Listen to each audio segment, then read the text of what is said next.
other progressive women concentrated on another moral issue, one that had plagued the nation since the Reconstruction days following the Civil War: suffrage, the right for women to vote.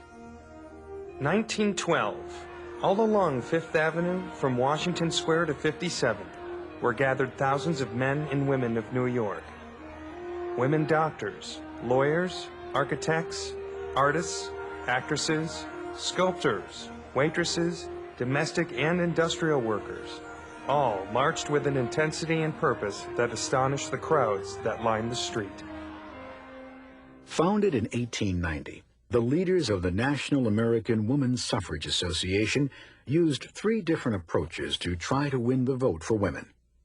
First, they attempted to get state governments to grant them suffrage, but only Wyoming, Utah, Colorado, and Idaho agreed. Suffragettes then decided to take their cause to court, citing the 14th Amendment. It said that states which denied their male citizens the right to vote would lose congressional representation. Women argued that they were citizens too, and therefore the states must allow them to vote. So, Susan B. Anthony and other women made over 150 attempts to vote in 10 different states, forcing the Supreme Court to decide their case. But despite the fact the Supreme Court in 1875 agreed that women were citizens, they concluded that citizenship alone did not automatically grant women the right to vote. Their third approach was to rally support for a constitutional amendment granting suffrage. Time and again, the Senate defeated it.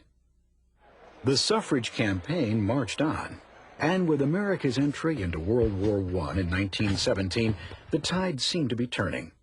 Leaders of the women's movement redoubled their efforts. Susan B. Anthony and Carrie Chapman Catt continued the NAWSA's cautious approach, while other women leaders, such as Lucy Burns and Alice Paul, formed a more radical organization, the National Women's Party, which openly blamed the Democrats and used protest marches and even hunger strikes to try to win the vote. Finally, in 1919, Congress approved the 19th Amendment, and the following year the states ratified it, granting women suffrage. The long battle for suffrage had taken 72 years.